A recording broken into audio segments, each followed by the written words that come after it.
Big TV భక్తి సమాచారం WhatsApp ఛానల్లో జాయిన్ అవ్వండి. అన్ని విశేషాలు ఎప్పటికప్పుడు తెలుసుకోండి. అనిర్వేద శ్రియోమూలం. నిర్వేదములు పొందకుండా సంతోషముగా మనసుని నిలబెట్టగలిగిన వాడెవరో, అనుకూల ప్రతికూలములను లెక్కలోకి పెట్టుకోకుండా దృష్టిని కేవలము ఏ కార్యమును సాధించాలనుకుంటున్నాడో దాని మీదే పెట్టిన వాడెవరో, మనసుని ఎప్పుడూ సంతోషముగా ఉంచగలిగిన వాడెవరో, అది ఏ సమస్త సౌఖ్యములకు హేతువు, కార్య సాధనకు హేతు అదే. అనిర్వేద శ్రియోమూలం, అనిర్వేద పరం సుఖం. అనిర్వేదో హి సతతం సర్వార్థేషు ప్రవర్తక. సమస్తమైన విషయములను సాధించుటకు లోకమునందున్న ఏకైక మార్గము మనసును సంతోషముగా నిలబెట్టుట ఒక్కటే. అలా నిలబెట్టలేనివాడు ఏ కారణమునకైనా అనుకూలము ప్రతికూలము అన్న రెండు విషయములను దృష్టిలో పెట్టుకుని నిలబడిపోయేవాడు కార్యసాధకుడు కాలేడు. కాబట్టి అనిర్వేదో హి సతతం సర్వార్థేషు ప్రవర్తక. కరోతి సఫలం జన్మో కర్మయత్తత్ కరోతి సహ తస్మాత్ అనిర్వేద కృతం యత్నం చేస్తే హిముత్తమం. కాబట్టి నేను ఈ నిర్వేదాన్ని విడిచిపెడతాను, పరమ సంతోషంతో నిలబడతాను. మళ్ళీ మనసుని పూర్వస్థితి ఎందుంచి మళ్ళీ వెతుకుతాను లంకని. మళ్ళీ వెతికారు. ఇంత వెతికిన మహానుభావుడు సీతమ్మ కనపడలేదని ఆత్మహత్య చేసుకుంటాడు. హస్తాదానో ముఖాదానో నియతో వృక్షమూలిక వానప్రస్థో గమిష్యామి హదృష్ట్వా జనకాత్మజాం. చేతిలో పడితే తింటాను, లేకపోతే లేదు, ఇక్కడే ప్రాయోపవేశం చేస్తానన్నారు.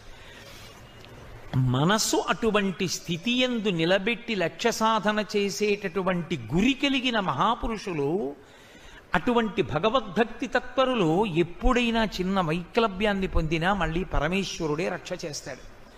వెంటనే ఆయనకు ఒక ఆలోచన వచ్చింది. అసలు ఆత్మహత్య చేసుకు చచ్చిపోతాననేటటువంటి ఆలోచనే దోషభూయిష్టం. కాబట్టి జీవన్ భద్రాణి పశ్యతి, చచ్చిపోతే ఏమొచ్చింది? కాబట్టి నేను మరణించకుండా నేను బ్రతికే ఉంటాను. బ్రతికి ఉండి సంతోషంగా మళ్ళీ నేను పూర్వపూలికతో నిలబడితే జీవన్ భద్రాణి పశ్యతి, మంగళములను చూడగలను. ఇప్పుడు మళ్ళీ పుంజుకున్నారు. మీకు తెలుసు, తర్వాత సీతమ్మ తల్లి దర్శనం చెయ్యగలిగారు మహానుభావుడు. ఆవిడ అనుగ్రహంతో చెయ్యగలిగారు.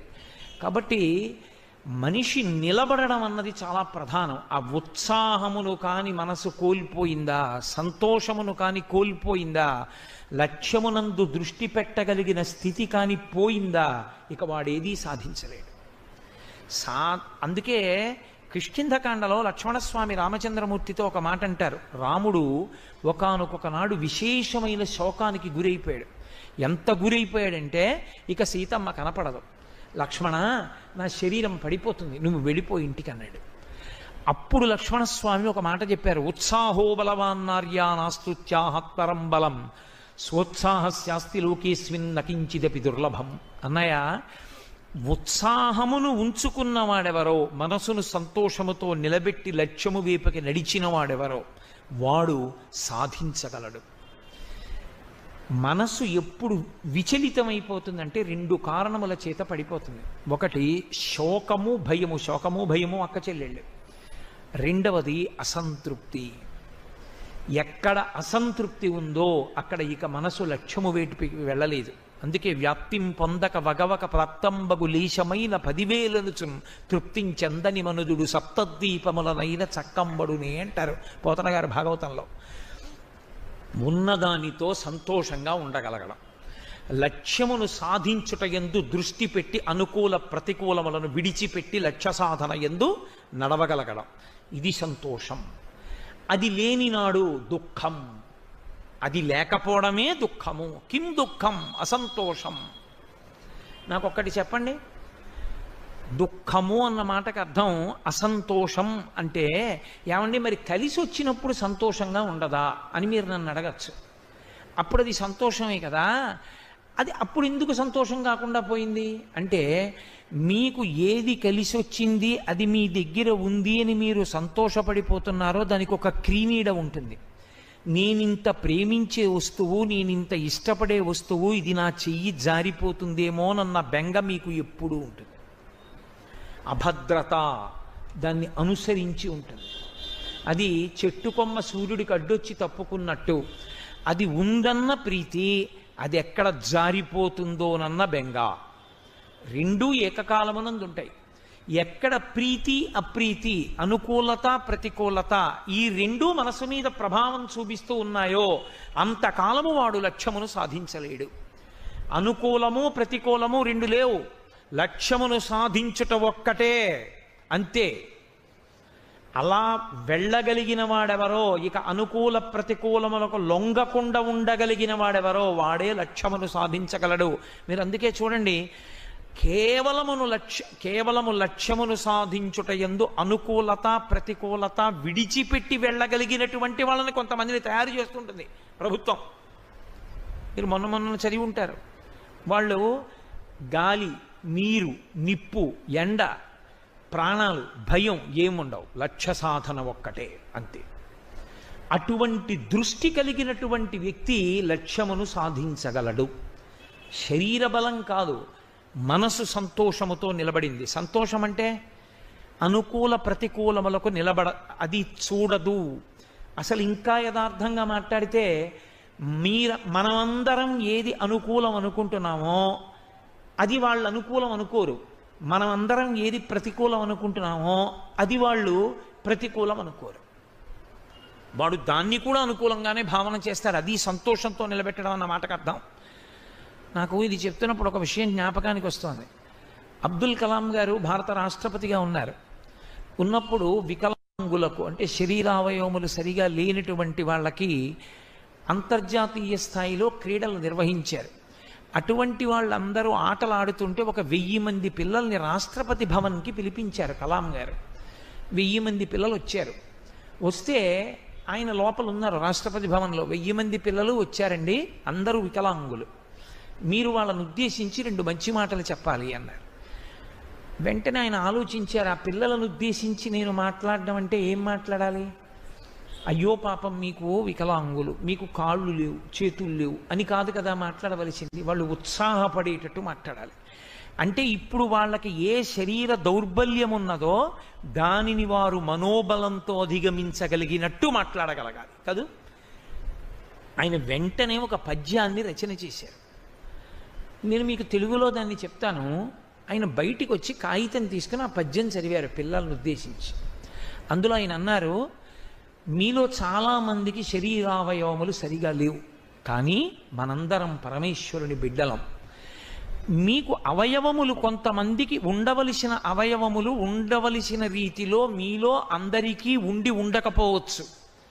సామాన్య మనుష్యునికి ఏ అవయవములు ఉంటాయో అందులో ఒక్కొక్క అవయవము మీలో ఒక్కొక్కరికి ఒక్కొక్కటి లోపం. ఒకడికి కాలు లేదు, ఒకడికి చెయ్యి లేదు అలా. కానీ మీ అందరికీ ఉన్నది మాత్రం ఒకటి ఉంది. అదే వజ్ర సదృశమైన మనస్సు, మొక్కవోని మనస్సు, నిరుత్సాహమును పొందని మనస్సు, ఎప్పుడూ సంతోషముతో ఉండగలిగిన మనస్సు. మీ మనస్సుకి ఆలంబనము కూడా ఒకటి ఉంది. ఏమిటో తెలుసా? అనుకూలముగా కాని ప్రతికూలముగా కాని ఉండగలిగిన పరమేశ్వరుడు అనుకూలమై మీకున్నాడు, కాబట్టి మీకు బెంగలేదు అన్నారు. ఈ మాట ఆయన పద్య రూపంలో చదివారు వాళ్ళని ఉత్సాహపరచడానికి. చాలా గొప్ప సందేశం. ఆయన చదివితే ఒక కాళ్ళు లేవు ఒక పిల్లాడికి, ఎక్కడి వరకు కాళ్ళు లేవు. ఇరాన్కి చెందినటువంటి పిల్లవాడు డేకుతూ కలాం గారి దగ్గరికి వచ్చి ఓ కాగితం అందించాడు. ఆయన వంగి ఆ కాగితం అందుకుని చదివారు. అది పర్షియన్ భాషలో. ఈయన ఓ పద్యం చెప్తే అతను వెంటనే ఓ పద్యం రాశాడు. ఆయన తీసి చదివి ఆ పిల్లవాడి వంక చూశారు. ఆయన చెప్పుకున్నారు, నా జీవితంలో నేను ఆ సందర్భాన్ని మరిచిపోలేను అని చెప్పారు. అతను పర్షియన్ భాషలో రాసిన కవిత్వం ఏమిటంటే, నాకు కాళ్ళు లేవు, నా మనసు నాతో అంది, నువ్వు ఏడవకు కాళ్ళు లేవని, నీకు ఒక అద్భుతమైన అవకాశం ఉంది. ఎవరి ముందు మహారాజులే వచ్చినా మోకరిల్లవలసిన అవసరం నీకు లేదు. కాబట్టి నేను ఎంతో సంతోషిస్తున్నాను, ఆ స్థితి నాకొక్కడికే ఉంది అని రాశాడు. కలాం గారి కళ్ళ నీళ్ళు వచ్చాయి. అబ్బా, అందరూ కాళ్ళు లేవంటారు, కానీ అతను కాళ్ళు లేవనలేదు, ఒకరి ముందు మోకరిల్లవలసిన అవసరం లేదు నాకు, అందుకని పరమేశ్వరుడు పెట్టలేదన్నాడు. ఏమి భావన! ఆ సుసంపన్నమైన భావన చేత అతను తన శరీర వైక్లభ్యాన్ని అధిగమించాడు.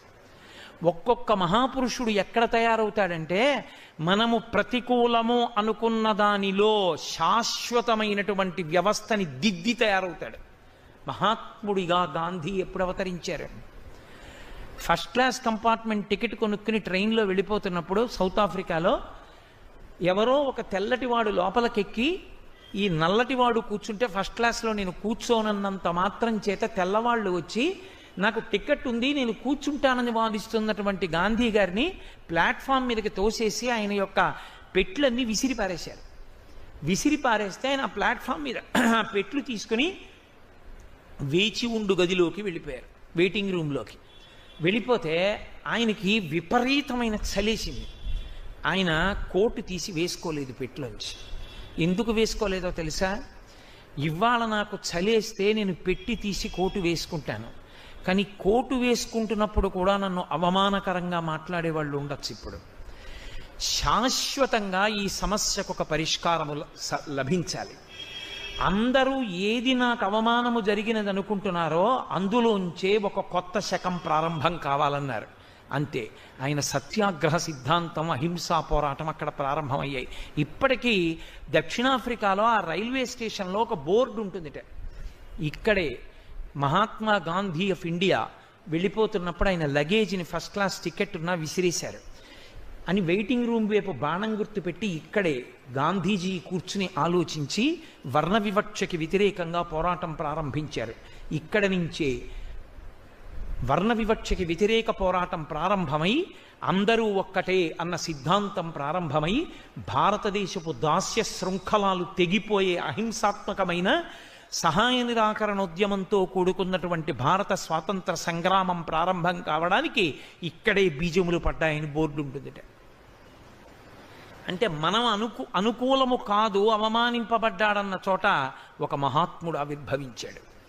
ఒక కాళ్ళు లేవు అని మనం అనుకున్నటువంటి చోట ఒక మహాత్ముడు, ఒక పిల్లవాడి యొక్క మనసులో అటువంటి ఆలోచన ఉద్భవించింది. వాడికి కాళ్ళు లేకపోవడం కాదు, కాళ్ళు ఉండి పిరికి మనసున్నవాడి కన్నా కాళ్ళు లేకపోయినా కొన్ని రెట్ల బలమైన మనస్సు ఉంది. వాడు మహాత్ముడు కాగలడు. ఎవడి మనసా సంతోషముతో ప్రహృష్టముగా నిలబడగలదో వాడు మాత్రమే మహాత్ముడవుతాడు తప్ప అందరూ మహాత్ములు కాలేరు.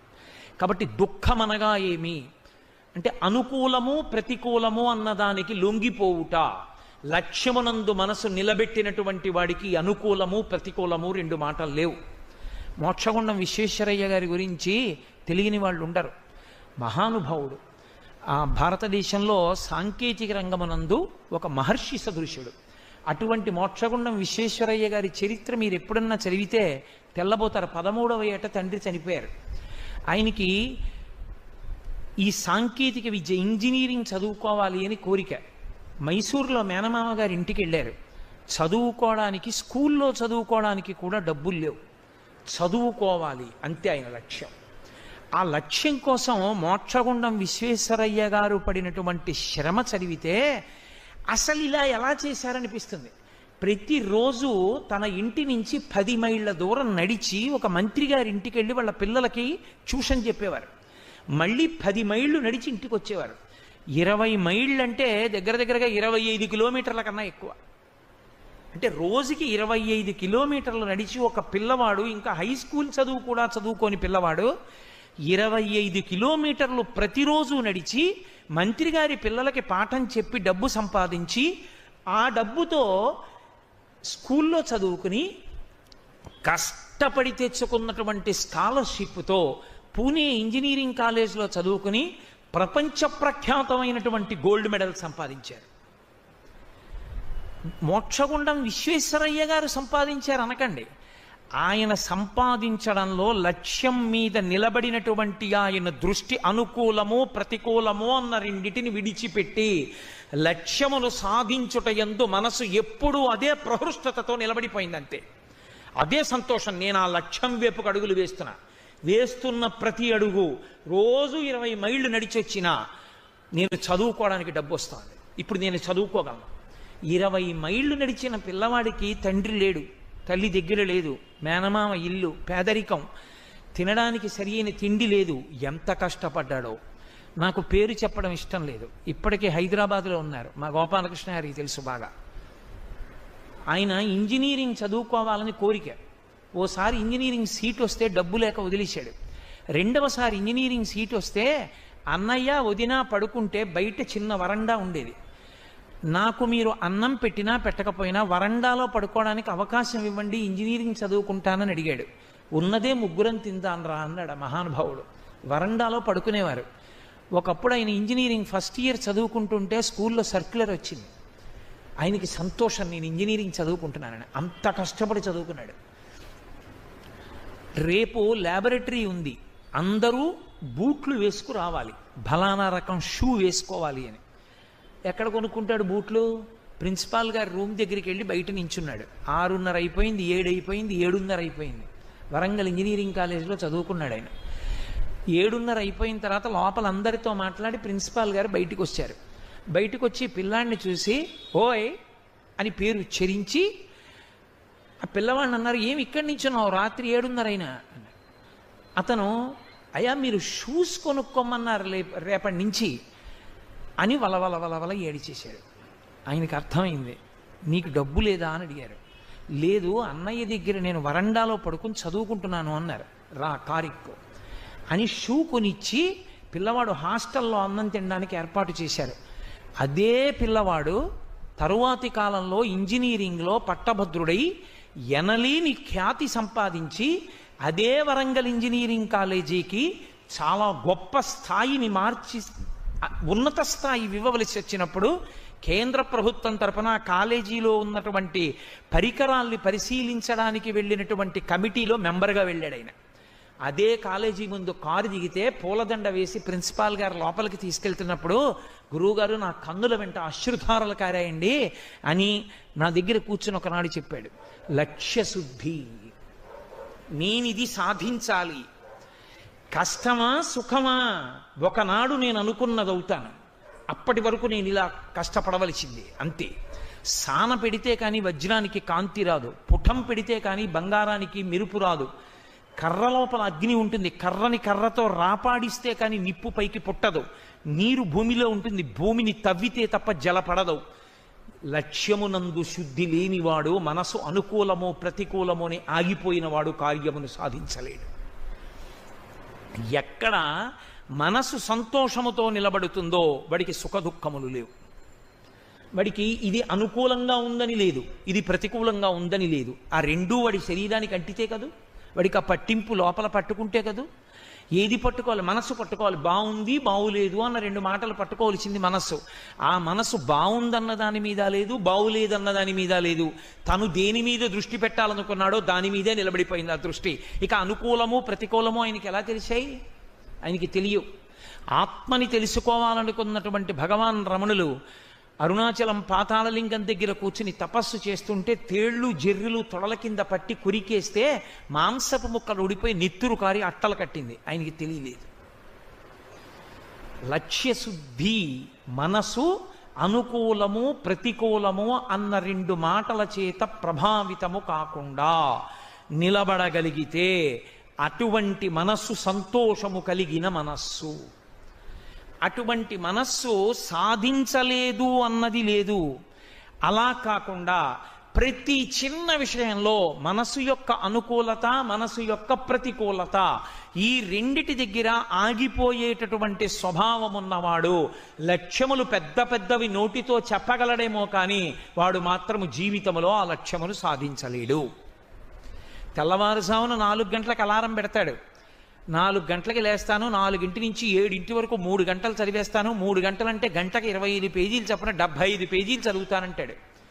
అలారం కొట్టినప్పుడు దాన్ని ఇలా నొక్కేసి పడుకుని నిద్రపోయి 8 లేస్తాడు. ఎలా సాధిస్తాడు లక్ష్యం?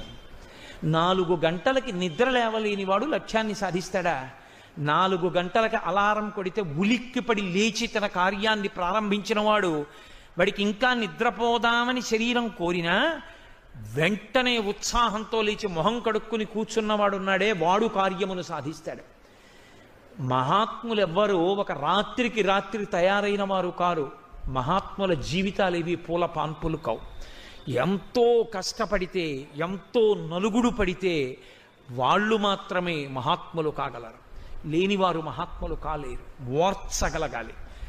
ఓర్చడంలో ఏదో కష్టపడిపోతున్నానన్న భావన కాకుండా నీ లక్ష్యమేదో ఆ లక్ష్యమునందు నువ్వు నడుస్తున్నప్పుడు నీకు దానిలో మనసు ప్రహృష్టమై ఉండగలగాలి. అలా ఉండగలిగితే నీవు నీ లక్ష్యమును సాధించగలవు. నీకు సుఖము దుఃఖము అన్న రెండు లేవు. అలా కానంత కాలము అది దుఃఖమే. అనుకూలంగా ఉన్నా దుఃఖమే, ఎందుకంటే అది ఎక్కడ పోతుందో అని బెంగ. ప్రతికూలంగా ఉన్నా భయమే, ఎందుకంటే దానికి వాడు తట్టుకోలేడు. కాబట్టి దుఃఖం ఏది? కిం దుఃఖం? అసంతోష. సంతోషముగా ఉండలేకపోవడమే దుఃఖము. ఇది శంకరాచార్యుల వారి యొక్క ప్రతిపాదన. ఈ ప్రతిపాదన అర్థం చేసుకున్న నాడు వ్యక్తి మనసుకి తాను లొంగడం కాదు, ఆగి వెనక్కి తిరిగి చూసి మనసుకి శిక్షణ ఇవ్వగలిగిన స్థితికి వస్తాడు. నోర్మోయ్, లక్ష్యమును సాధించవలసిందే. వ్యాపారస్తుడు తనకు అత్యంత ప్రీతిపాత్రమైన ధనాన్ని తీసి పెట్టుబడి పెట్టి వ్యాపారం చేసి డబ్బు సంపాదిస్తాడు. నీకత్యంత ప్రీతిపాత్రమైన శరీరము ఖేదపడుతున్నా పరమేశ్వరుణ్ణి చేరడానికి నువ్వు ఖేదం అనుభవించవలసిందే. ఇందులో అనుకూలము ప్రతికూలము రెండు మాటలు కుదరవు. For more videos like this, subscribe Big TV channel.